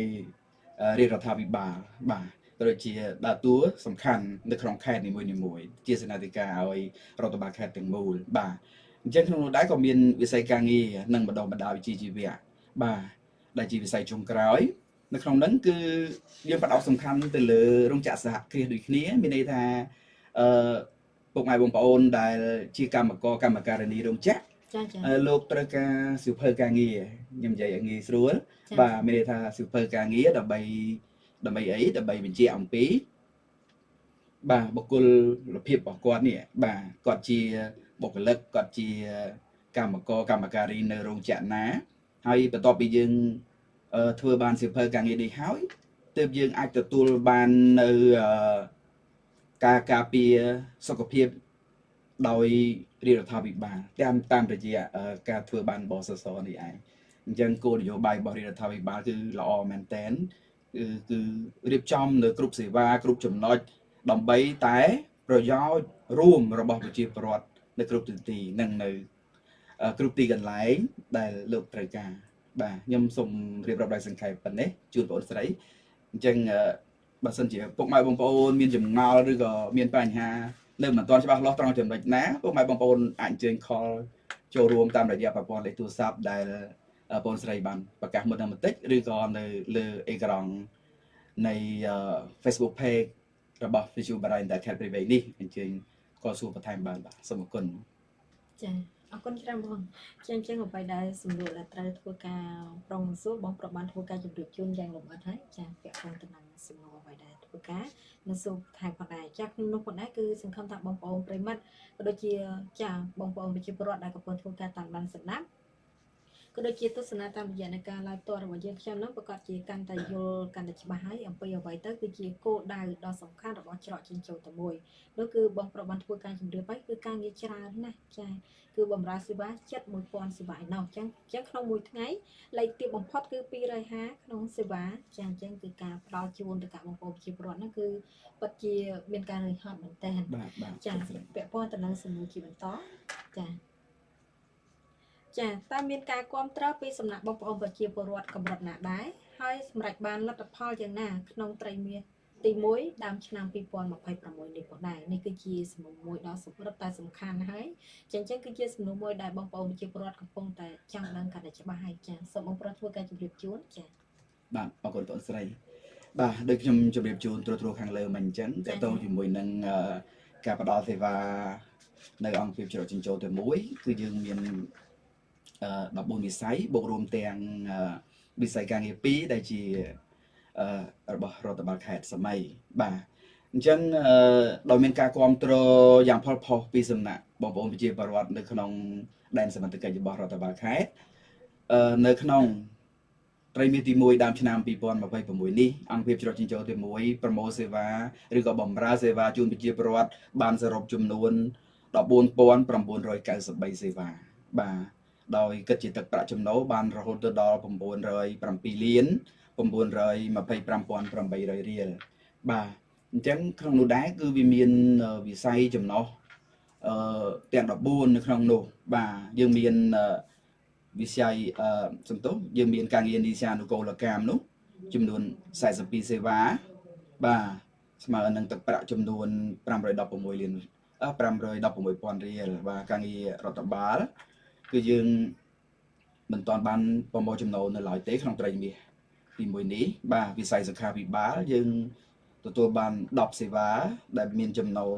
4លាន740,000រៀលវិស័យទេសចរយើងប្រមូលបាន31សេវាស្មើនឹង8លាន160,000រៀលបាទវិស័យការងារវិស័យសាធារណការនិងដឹកជញ្ជូនយើងមានរហូតទៅដល់5823សេវាស្មើនឹងទឹកប្រាក់554លាន831,800រៀលក្នុងការរៀបរាប់បាញ់នេះដែរខ្ញុំក៏ដូចជារំលងនៅវិស័យនេះមួយបងស្រីមានន័យថាហេតុអីបានជាវិស័យនេះយើងអាចបម្រើសេវាបានច្រើនជាងគេនៅក្នុងចំណោមសេវាទាំងអស់មន្ទីរវិស័យទាំងអស់នៅក្នុងចំណោះអង្គភាពច្រកចិញ្ចោតែមួយរដ្ឋបាលខេត្តនេះមានន័យថាក្នុងវិស័យសាធារណការនិងដឹកជញ្ជូនអង្គភាពច្រកចិញ្ចោតែមួយមានបម្រើសេវាទាក់ទងជាមួយនឹងការប្រឡងយកបានបើកបរបាទដែលជារឿងមួយដែលប្រជាពលរដ្ឋយើងគ្រប់រូបមានតម្រូវការក្នុងការប្រើប្រាស់បានបើកបរហើយមួយទៀតដោយសារលក្ខខណ្ឌនៃការប្រឡងបានបើកបរនេះមានន័យថាប្រជាពលរដ្ឋនៅគ្រប់ខេត្តក្រុងអាចអញ្ជើញមកដាក់ពាក្យសុំប្រឡងបានបើកបរនៅក្នុងអង្គភាពច្រកចិញ្ចោតែមួយខេត្តព្រៃវែងបានមានន័យថាមិនប្រកាន់ថាបងប្អូននៅខេត្តណាទេប៉ុន្តែគាត់ថាបងប្អូននៅខេត្តផ្សេងលោកអាចនឹងប្រឡងនៅខេត្តផ្សេងបានដោយសារគៀកស្រួលក្នុងការធ្វើដំណើរអីជាដើមបាទមិនតែប៉ុណ្ណោះនៅក្នុងនេះដែរក៏យើងមានចុះបញ្ជីផ្លាកលេខរថយន្តផងដែរបងស្រីអញ្ចឹងបងស្រីដឹងហើយថាអំពីសេដ្ឋកិច្ចរបស់ជាប្រវត្តិយើងសពថ្ងៃយើងគិតថាសពថ្ងៃប្រទេសជាតិកំពុងតែជួបវិបត្តិសេដ្ឋកិច្ចប៉ុន្តែយើងមើលសន្ទុះកំណើនសេដ្ឋកិច្ចនៃការកើនឡើងរបស់ប្រជាពលរដ្ឋវាទៅជារឿងមួយបែបបាទគាត់មានន័យថាមានជីវភាពធូរធារជាងកាលពីជំនាន់មុនឆ្ងាយមែនតើបងស្រីគឺគាត់មានលទ្ធភាពក្នុងការទិញរថយន្តថ្មីបានច្រើនបាទទន្ទឹមនឹងនេះដែរស្របពេលជាមួយនឹងរាជរដ្ឋាភិបាលលោកបានដាក់គោលការណ៍បន្ថយពន្ធបាទបន្ថយពន្ធនាំចូលក៏ដូចជាមួយរយៈថ្មីនេះសម្ដេចមហាបវរក៏លោកបានដាក់នៅគោលការណ៍យកពន្ធនាំចូល0ទៅលើរថយន្តអគ្គិសនីក៏ដូចជាសម្ភារៈអេឡិចត្រូនិកអគ្គិសនីមួយចំនួនទៀតអញ្ចឹងហើយប្រជាពលរដ្ឋភាគច្រើនគាត់ក៏ប្រើប្រាស់ទៅលើរថយន្តថ្មីនេះច្រើនដែរបងស្រីក្នុងរយៈនេះអញ្ចឹងហើយវាធ្វើឲ្យកំណើននៃការចុះបញ្ជីទៅលើវិស័យសាធារណការនេះបានច្រើនបាទចំពោះវិស័យវប្បធម៌និងវិចិត្រសិល្បៈដូចខ្ញុំជម្រាបពីដើមអញ្ចឹងវាមិនមានការប្រគំតន្ត្រីអីលក្ខណៈអន្តរជាតិទេអញ្ចឹងការប្រមូលសេវារបស់យើងមិនទាន់មានទេនៅក្នុងត្រីមាសថ្មីនេះបាទវិស័យព័ត៌មាននៅក្នុងនោះដែរដើមឆ្នាំ 2026នេះយើងប្រមូលបាន23សេវាហើយបាទនៅក្នុងនោះយើងប្រមូលបានទឹកប្រាក់12លាន200,000រៀលវិស័យបរិស្ថានយើងមិនទាន់បានប្រមូលចំណូលបាននៅឡើយទេក្នុងត្រីមាសថ្មីនេះវិស័យឧស្សាហកម្មវិទ្យាសាស្ត្របច្ចេកវិទ្យានិងនវានុវត្តន៍យើងប្រមូលបាន4ស្ថានីយ៍ទឹកប្រាក់ស្មើនឹង380,000រៀលហើយបានយើងនៅប្រមូលបានតិចនៅឡើយដោយសារលិខិតអនុញ្ញាតនៃការប្រកបអាជីវកម្មរបស់វិស័យនេះគឺនឹងផុតកំណត់នៅចុងឆ្នាំបាទមានន័យថាដល់ទៅឆមាសទី2នៃឆ្នាំ2026នេះទើបមានត្រូវបន្តសម្ពលភាពច្រើនបាទតើតើជាមួយនឹងវិស័យរ៉ែនិងធម្មពលគឺយើងប្រមូលបានចំនួន8សេវាស្មើនឹងទឹកប្រាក់ចំនួន8លានរៀលវិស័យពាណិជ្ជកម្មយើងមិនទាន់បានទទួលចំណូលនៅឡើយវិស័យរៀបចំដីនគររាជកម្មនិងសំណង់យើងបម្រើសេវាបាន2345សេវាស្មើនឹង395លាន787,500រៀលវិស័យកសិកម្មរុក្ខាប្រមាញ់និងនេសាទគឺយើងបានបម្រើសេវាជូនប្រជាពលរដ្ឋបានរហូតដល់6707សេវាបាទអញ្ចឹងសេវានេះក៏ច្រើនដែរមានថាកើនច្រើនលើសវិស័យសាធារណការទៅទៀតដោយសារដូចខ្ញុំជម្រាបកញ្ញាបងស្រីក៏ដូចជាប្រិយមិត្តពីដើមទីអញ្ចឹងមានន័យថាយើងមានមន្ត្រីជំនាញក្នុងការត្រួតពិនិត្យទៅលើអនាម័យសត្វឬជាការចរាចរណ៍សត្វបាទអញ្ចឹងហើយយើងរកក្បាលសត្វបងស្រីអញ្ចឹងហើយកាលណាយើងរកក្បាលសត្វសេវានេះវាមានចំនួនច្រើនមែនតើបាទចំណូលយើងប្រមូលបានតិចទេប៉ុន្តែចំនួនសេវាយើងច្រើនបាទចំណូលបានតែ23លាន310,500រៀលប៉ុណ្ណោះហើយវិស័យការងារក្នុងត្រីមាសទី1ឆ្នាំ2026នេះយើងមិនទាន់បានប្រមូលសេវានៅឡើយបាទសរុបជារួមទៅនៅក្នុងដើមឆ្នាំ2026នេះក្នុងត្រីមាសទី1អង្គភាពច្រកចិញ្ចោទី1រដ្ឋបាលខេត្តបម្រើសេវាសាធារណៈបានចំនួន14,993សេវាស្មើនឹងទឹកប្រាក់ចំនួន907លាន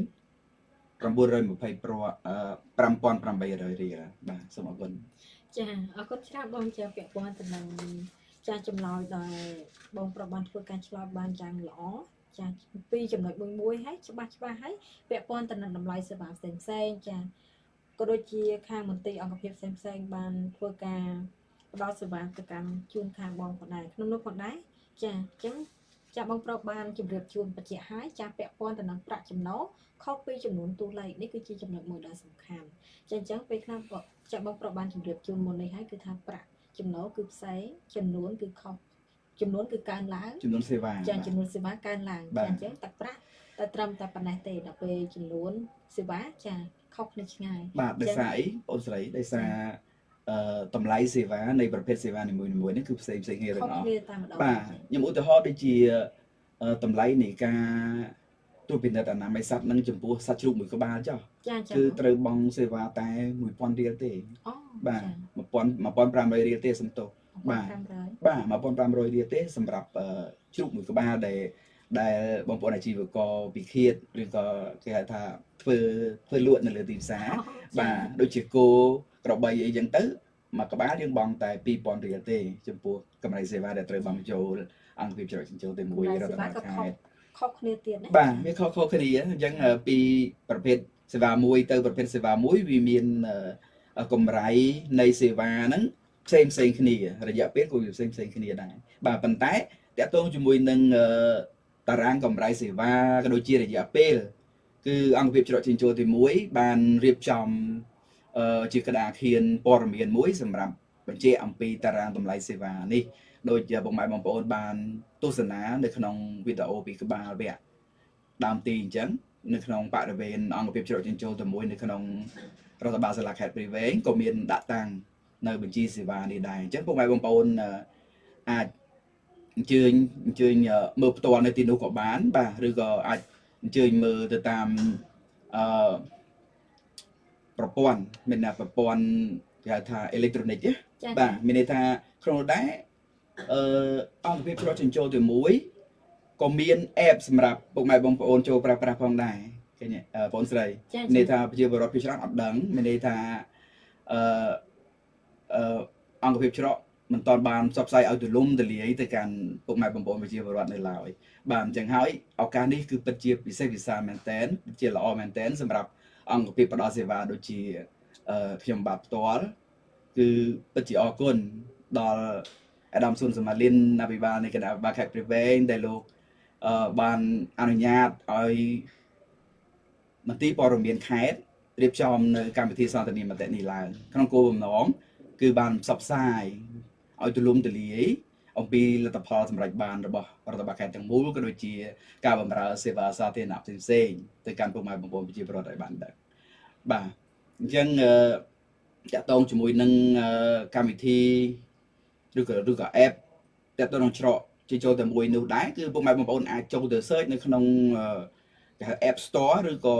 Play Store បាទវាមាន iOS និង Android បងស្រីដឹងហើយបាទបែបពាក្យថា OWSM Cambodia ទៅពុកម៉ែបងប្អូននឹងឃើញ app នោះហើយបាទដែលមានបង្ហាញនៅទីនោះពុកម៉ែបងប្អូនអាចdownload វាយកមកប្រើប្រាស់និងតាមដានរាល់ចរន្តឯកសារដែលពុកម៉ែបងប្អូនបានដាក់ពាក្យស្នើសុំតាមរយៈនៅក្នុងអង្គភាពជ្រកចិញ្ចោតែមួយផ្ទាល់ក្តីតាមរយៈការស្នើសុំអនឡាញក្តីបាទអញ្ចឹងនីតិវិធីនៃការប្រើប្រាស់វានៅពេលដែលបងប្អូនបាន download យកមកប្រើប្រាស់ហើយនឹងមានបង្ហាញណែនាំនៅក្នុង app នោះផ្ទាល់ផងដែរបាទសូមអរគុណចាអរគុណច្រើនអ្វីដែលកាន់តែបន្ថែមនោះផងដែរចាបងប្រុសបានធ្វើការរៀបរាប់យ៉ាងលម្អិតហើយចាសំណួរជាបន្តក៏ជាសំណួរមួយដែលយើងមិនអាចរំលងបានផងដែរចាតើអង្គភាពច្រកចេញចូលតែមួយខេត្តបានជួបបញ្ហាប្រឈមអ្វីខ្លះផងដែរចាយើងមានភាពរីកចម្រើនហើយយើងមានការទទួលសេវាផ្សេងជិត 1000 សេវាហើយក៏ប៉ុន្តែអ្វីដែលសំខាន់គឺបញ្ហាប្រឈមយើងតែងតែមានជួបហើយក៏ប៉ុន្តែចាបញ្ហាប្រឈមនោះតើមានអ្វីខ្លះផងដែរបងប្រុសចាបាទ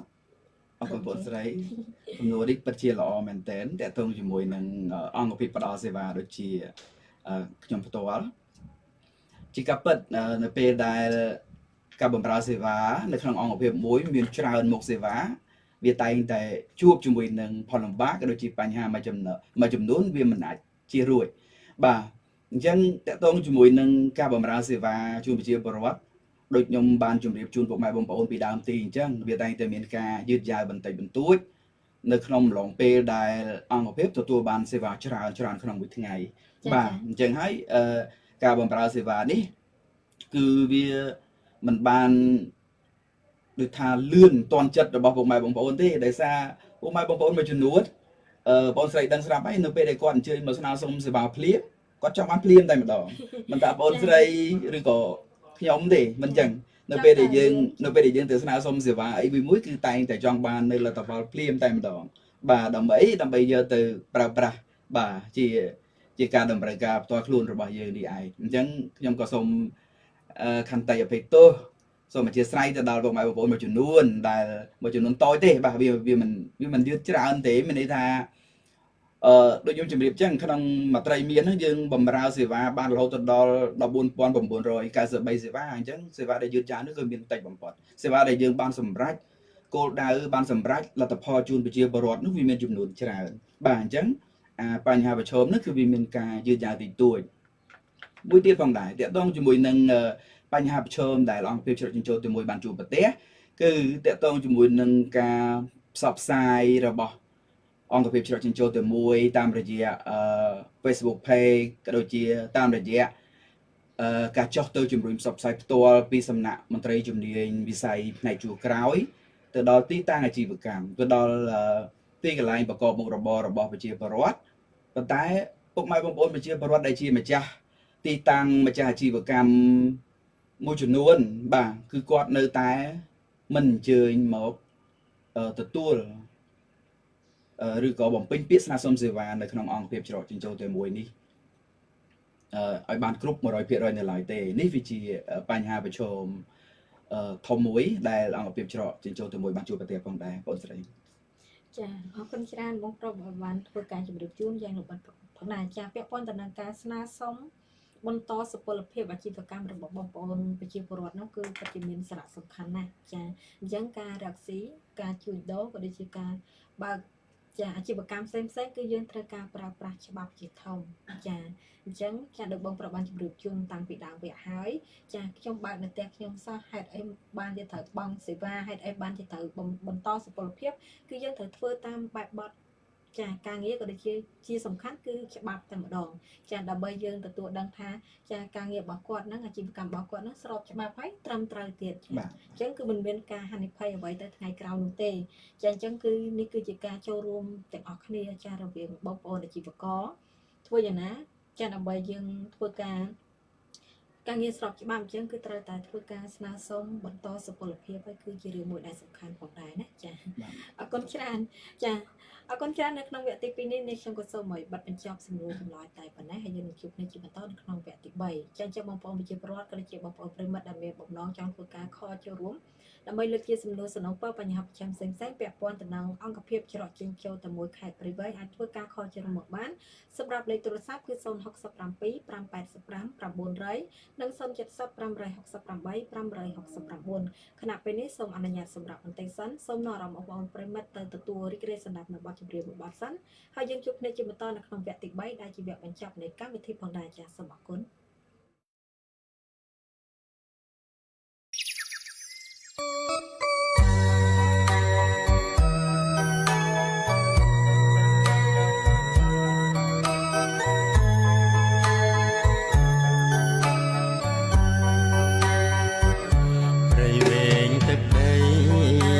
13ក្រុងស្រុកអដំពីមរមនោរមបាភ្នំស្រុកទុំជំរំប្រវត្តិសាស្ត្រឈើកាច់ភ្នំខួងមានឈ្មោះល្បាញល្បីខ្លាំងណាស់មេសាងជាប់ក្បែរមិនខ្លាំងទៀមចូលស្មោះស្ម័គ្រជាងឥតញៀងរេស៊ីធរកណ្ដាលវាចាម្ចាស់កៃដុំបាញ់អ្នកព្រែកចង់ក្រានប្រសពចំណានត្បាញហូលថែគេចុងស្រុកប្រាសាទបុរាណតាំងពីបុព្វេដូនតាបនសល់យើងថែទោះ100ឆ្នាំខែគួរថែទុកនៅកាញ់ជ្រៀកជារាំងអោភៀងចែងចាំងរស្មីអភិវឌ្ឍស្ដារគ្រប់វិស័យផ្លូវថ្មីសាលាស្ពានថ្មផ្លូវលេខ8វែងក្រៃកាត់ស្វាយអន្តរពរៀងរាសុកបបព្រះស្ដេចសាទរអំណរថ្លាថ្លៃកំពុងត្របែកល្អផ្លែកសមិទ្ធផលនាអោកំចាយងារប្រជាបានសុខផុតទុកលែងភ័យអរគុណសម្ដេចមហាបវរធិបតីដឹកនាំលុបសន្តិភាពថ្មីកើងគ្រប់វិស័យប្រពៃហួងខ្លាញ់បារាយអនតែតវាលប្រាំងចុងប៉មធ្នមស្នេហ៍សួនថ្មីនៅក្បែរលំហែកំសាន្តបានសុខក្រៃលែងប្រមុខគំរូគិតគូសពគ្រប់កន្លែងអភិបាលខេត្តយើងព្រៃវែងឈ្មោះលោកជាស្ដែងសួនសុមាលីន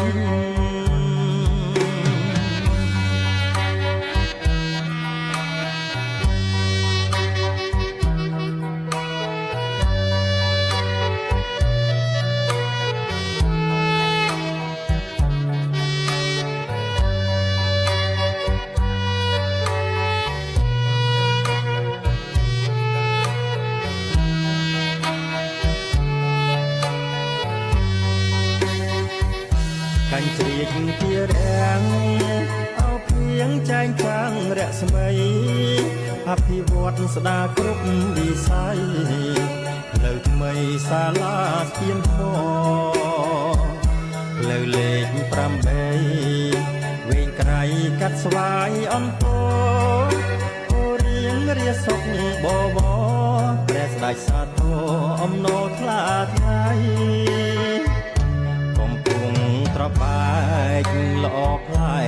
ទ្ធផលនាអោកុំចាយងារប្រជាបានសុខផុតទុក្ខលែងភ័យអរគុណសម្ដេចមហាបបរធិបតីដឹកនាំលុបសន្តិភាពថ្មីកើងគ្រប់វិស័យប្រពៃហួងថ្លៃបារាយអនដែតដៀលប្រាំងចុងប៉មធ្នមស្នេហ៍សួនថ្មីនៅក្បែរលំហែកំសាន្តបានសុខក្រៃលែងប្រមុខគំរូគិតគូសពគ្រប់កន្លែងអភិបាលខេត្តយើងព្រៃវែងឈ្មោះលោកជាក់ស្ដែងសួនសុមាលី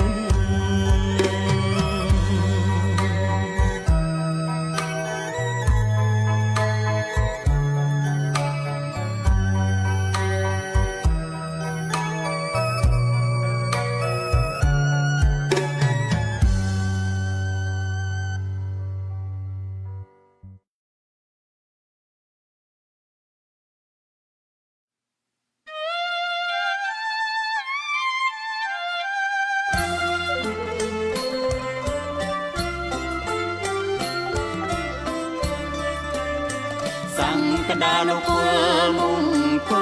លខេត្តក្រុងព្រៃវែងកំពុងស្ថិតក្នុងដួងចិត្តស្ថិតក្នុងដួងចិត្តត្រណិតអងចា ចាសូមអរគុណសូមស្វាគមន៍ជាបន្តនៅក្នុងវគ្គទី3ដែលជាវគ្គមួយដែលសំខាន់ចាដើម្បីតកឱកាសបងប្អូនប្រិមិត្តធ្វើការខលជារួមដើម្បីលើកជាសំណួរសំណងបើបញ្ហាប្រឈមផ្សេងៗពាក់ព័ន្ធទៅនឹងចាអង្គភាពច្រកចេញចូលទៅមួយរបស់ខេត្តផងដែរចាក្នុងនោះផងដែរនេះខ្ញុំក៏សូមលើកទឹកចិត្តទៅកាន់បងប្អូនប្រជាពលរដ្ឋក៏ដូចជាបងប្អូនប្រិមិត្តដែលកំពុងធ្វើការតាមដានស្ដាប់ក៏ដូចជាទស្សនាចាតាមរយៈនៃការ live ផ្ទាល់របស់យើងខ្ញុំបើសិនជាមានចម្ងល់សំណួរសំណងបើផ្សេងៗពាក់ព័ន្ធទៅនឹងអង្គភាពច្រកចេញចូលទៅមួយចាសូមគម្លាក់ក្នុងចិត្តអីចាព្រោះថាជាពិសេសគឺអាជីវករតែម្ដងចាដើម្បីធ្វើណាបន្តស្នើសុំបន្តសុពលភាពដើម្បីយើងធ្វើការអាជីវកម្មរបស់យើងត្រឹមត្រូវក៏ដូចជាស្របច្បាប់តាមអ្វីដែលជាគោលការណ៍របស់រាជរដ្ឋាភិបាលកម្ពុជារបស់យើងខ្ញុំផងដែរចាឥឡូវនេះឃើញមានថាប្រិមត្តធ្វើការខលជារួមហើយអញ្ចឹងខ្ញុំក៏សូមធ្វើការអនុញ្ញាតធ្វើការទទួលស្វាគមន៍តែម្ដងចា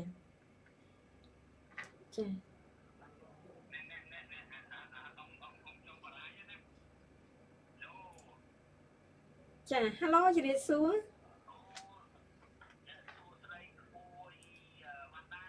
ចាលោកពូចាសុខសប្បាយធម្មតាចាលោកពូអធិស្ឋានចាកម្មវិធីរបស់ក្មួយនៅថ្ងៃនេះគឺជាកម្មវិធីសន្ទនាមតិចាលោកពូចាអត់តន់ចាព្រោះថារៀងជ្រុលមកលោកពូចឹងកម្មវិធីសន្ទនាមតិមិនតបានចប់ទេចាអញ្ចឹងលោកពូអាចមានចម្ងល់ឬក៏សំណួរសំណពើអ្វីផ្សេងចាពាក់ព័ន្ធទៅនឹងអង្គភាពច្រកចេញចូលទៅមួយរបស់ខេត្តព្រៃវែងលោកពូចាអត់មានទេណាចាអត់អីទេអញ្ចឹងលោកពូអរគុណច្រើនចាអូតតែថ្ងៃស្អែកលោកពូថ្ងៃស្អែកចាលោកពូចាអរគុណច្រើនចាទៅដល់លោកពូដែលគាត់ធ្វើការខលជារួមពីខាងរាជធានីភ្នំពេញឯណោះចាគាត់ជាប្រិមិត្តឯងចារបស់វិទ្យុជាបារាយរបស់យើងក្នុងកម្មវិធីចម្រៀងការ៉ាអូខេ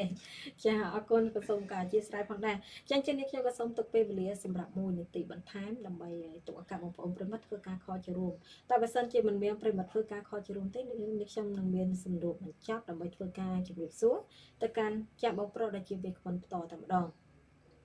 ចាឥឡូវនេះប្រព័ន្ធទូរស័ព្ទពុំមានប្រិមត្តរូបណាធ្វើការខលជារួមជាបន្តទៀតនោះឡើយចាអញ្ចឹងសំណួរដ៏សំខាន់នៅក្នុងវគ្គបញ្ចប់នៅក្នុងកម្មវិធីចាសូមបងប្រុសចាដែលជាចាប្រធានអង្គភាពច្រកចេញចូលទៅមួយរបស់ខេត្តព្រៃវែងចា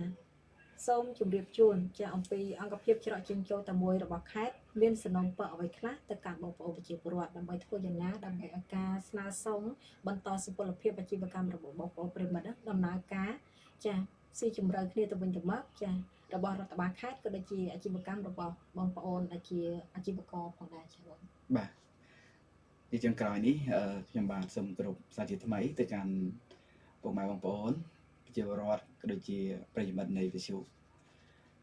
បាទហើយដែរខេត្តព្រៃវែងទាំងអស់តើតើជាមួយនឹងការបម្រើសេវាសាធារណៈជូនប្រជាពលរដ្ឋតាមរយៈអង្គភាពជ្រើសរើសចូលទៅមួយរដ្ឋបាលខេត្តដូចខ្ញុំបានជម្រាបពីដើមមកហើយបាទវាមានហោហាយវាមានទាំងបញ្ហាប្រឈមក្នុងនោះដែរដើម្បីដោះស្រាយនៅបញ្ហាប្រឈមនៅក្នុងការអនុវត្តការបម្រើសេវាសាធារណៈឲ្យកាន់តែប្រសើរឡើងនេះក្នុងនាមជាប្រធានអង្គភាពខ្ញុំបាទមានសំណូមពរតិចតួចទៅកាន់ពុកម៉ែបងប្អូនប្រជាពលរដ្ឋដែលជាម្ចាស់អាជីវកម្មបាទដែលឬក៏ជាអាជីវករដែលប្រកបមុខរបរពាក់ព័ន្ធជាមួយនឹងការស្នើសុំអាជ្ញាប័ណ្ណក៏ដូចជាស្នើសុំលិខិតអនុញ្ញាតដើម្បីដំណើរការអាជីវកម្មរបស់ខ្លួនបាទគ្រប់ប្រភេទអាជីវកម្មទាំងអស់ដែលបើសិនជាពុកម៉ែបងប្អូនគិតថាវាពាក់ព័ន្ធជាមួយនឹងបញ្ហាផ្លូវច្បាប់ទាក់ទងទៅនឹងការសុំជាប់អនុញ្ញាតទាក់ទងជាមួយនឹងការសុំគេថាអាជ្ញាប័ណ្ណឬក៏ license បាទឬក៏អាជ្ញាប័ណ្ណរបស់ពុកម៉ែបងប្អូនផុតសុពលភាពសូមពុកម៉ែបងប្អូនអញ្ជើញមកដាក់ពាក្យស្នើសុំលិខិតអនុញ្ញាតក៏ដូចជាស្នើសុំបន្តសុពលភាពនៅក្នុងអង្គភាពជ្រើសរើសចូលទៅមួយរដ្ឋបាលខេត្តដែលមានទីតាំងនៅក្នុងបរិវេណសាលាខេត្តព្រៃវែងនេះផងដែរបាទអញ្ចឹងពុកម៉ែបងប្អូននៅក្នុងខេត្តព្រៃវែងច្បាស់ជាស្គាល់ថាសាលាខេត្តព្រៃវែងមានទីតាំងនៅកន្លែងណាបាទពិសេសពុកម៉ែបងប្អូនបានស្គាល់ចុងប៉មបាទអញ្ចឹងនៅក្នុងទីរួមខេត្តព្រៃវែងនេះកន្លែងដែលតាក់ទាញភ្ញៀវទេសចរបានច្រើនជាងគេក្រោមការដឹកនាំដ៏ឆ្លៀសវៃដ៏ប៉ិនប្រសប់របស់អាយដាមអភិបាលនៃគណៈបាលខេត្តធ្វើឲ្យខេត្តយើងមានការរីកចម្រើនតាក់ទាញយ៉ាងខ្លាំងបាទអញ្ចឹងនៅពេលដែលពុកម៉ែបងប្អូនអញ្ជើញមកទីរួមខេត្តព្រៃវែងច្បាស់ជាស្គាល់ចុងប៉មអញ្ចឹងសាលាខេត្តព្រៃវែងគឺនៅទល់មុខនឹងផ្លូវចូលទៅចុងប៉មនេះឯងអញ្ចឹងពុកម៉ែបងប្អូនអាចអញ្ជើញចូលទៅក្នុងបរិវេណសាលាខេត្តទៅនឹងឃើញអង្គភាពជ្រើសរើសចូលទៅមួយនៅក្នុងទីនេះហើយបាទអញ្ចឹងសនំពរយ៉ាងទទូចសូមឲ្យម្ចាស់អាជីវកម្មទាំងអស់បាទអញ្ជើញមកដាក់ពាក្យស្នើសុំសេវានៅក្នុងអង្គភាពជ្រើសរើសចូលទៅមួយឲ្យបានគ្រប់គ្នាបាទដើម្បីចូលរួមគ្រប់គ្រងនៅយន្តការរបស់រដ្ឋាភិបាលដែលបានបង្កើតនៅយន្តការជ្រើសរើសចូលតែមួយនេះឡើងបាទអញ្ចឹងមិនមែនត្រឹមតែខេត្តព្រៃវែងទេពុកម៉ែបងប្អូនដែលមានអាជីវកម្មក៏ដូចជាមុខរបរដែលពាក់ព័ន្ធជាមួយនឹងការស្នើសុំអាជ្ញាប័ណ្ណអីនៅត្រឹមកម្រិតក្រុងស្រុកឬក៏ឃុំសង្កាត់ពុកម៉ែបងប្អូនអាចអញ្ជើញទៅរកបំពេញពាក្យស្នើសុំឬក៏ដាក់ពាក្យស្នើសុំអាជ្ញាប័ណ្ណទាំងអស់នេះនៅតាមស្រុកគោលដៅនីមួយៗដែលនៅជិតពុកម៉ែបងប្អូនបានបាទក៏ដូចជានៅក្នុងឃុំសង្កាត់ផងដែរបាទអញ្ចឹងព័ត៌មានលម្អិតផ្សេងៗទាក់ទងជាមួយនឹងការស្នើសុំសេវាក៏ដូចជាការមន្ទិលសង្ស័យទៅលើចំណុចណាមួយដែលពុកម៉ែបងប្អូនមិនហ៊ានក្នុងការបញ្ចេញមតិក៏ដូចជាខលចូលក្នុងកម្មវិធីផ្សាយផ្ទាល់នៅពេលនេះពុកម៉ែបងប្អូនអាចអញ្ជើញខលចូលលេខរបស់អង្គភាពជ្រើសចូលទៅមួយផ្ទាល់បានបាទខ្ញុំសូមប្រកាសបន្តិចគឺលេខទូរស័ព្ទនៅក្នុងអង្គភាពជ្រើសចូលទៅមួយនេះមានបើកជូនរៀងរាល់ម៉ោងធ្វើការបាទរៀងរាល់ថ្ងៃធ្វើការផងដែរចំពោះពុកម៉ែបងប្អូនអាចខលចូលតាមរយៈលេខ097 378 5378ក្នុងនោះដែរលេខនេះក៏មានភ្ជាប់ Telegram សម្រាប់ពុកម៉ែបងប្អូនអាចឆាតមកសួរព័ត៌មានមួយចំនួនក៏ដូចជាអង្គភាពជ្រើសចូលទៅមួយក៏មាននៅ account បណ្ដាញសង្គមផងដែរដែលពុកម៉ែបងប្អូនតែងតែប្រើប្រាស់សពថ្ងៃមានទាំង Facebook page ក៏ដូចជាមាន TikTok channel អីផងដែរបាទអញ្ចឹង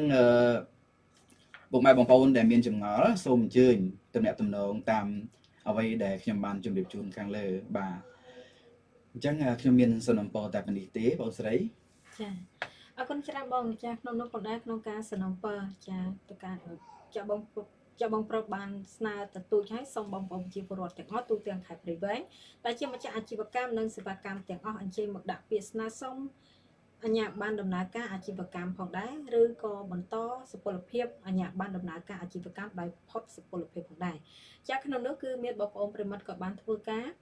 ចា comment នៅលើ page ក្នុងការផ្សាយផ្ទាល់របស់យើងខ្ញុំក៏បានសួរថាចាតើការសុំអាជ្ញាប័ណ្ណបានផុតកំណត់រយៈពេលប៉ុន្មានឆ្នាំទើបអាចសុំម្ដងទៀតបានចាបាទចានេះគឺជាសំណួរមួយដែលសំខាន់ចាគឺចាដែលមានឈ្មោះថាច័ន្ទរៃក៏បានធ្វើការឲ្យ comment នៅក្នុង ការផ្សាយផ្ទាល់របស់យើងខ្ញុំផងដែរចាសូមបងប្រុសជួយធ្វើការជម្រាបជូនផងដែរពាក់ព័ន្ធទៅនឹងសំណួរដ៏សំខាន់នេះផងដែរចា បាទអរគុណបងស្រីតកតងសំណួរនេះគាត់បានសួរមកវារៀងបើកទូលាយបន្តិចមានន័យថាគាត់សួរអំពីអាជ្ញាប័ណ្ណនីមួយៗមានរយៈពេលប្រមាណហើយផុតសុពលភាពទៅត្រូវស្នើសុំ ចា អញ្ចឹងត្រង់នេះដែរយើងត្រូវដឹងថាអាជ្ញាប័ណ្ណដែលគាត់ចង់បន្តនោះជាអាជ្ញាប័ណ្ណអ្វីបងស្រីមានន័យថាអាជ្ញាប័ណ្ណមួយចំនួនគឺ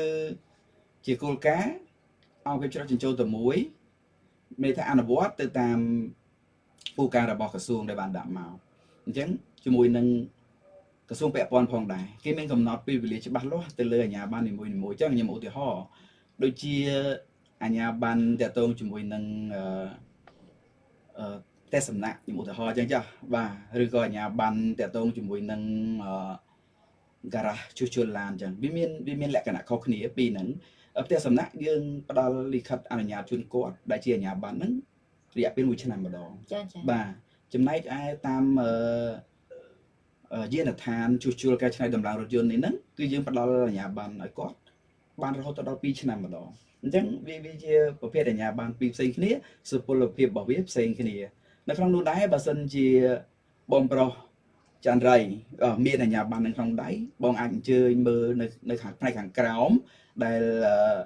រាល់លិខិតអាជ្ញាប័ណ្ណនីមួយៗគេតែងតែបញ្ជាក់ឲ្យថា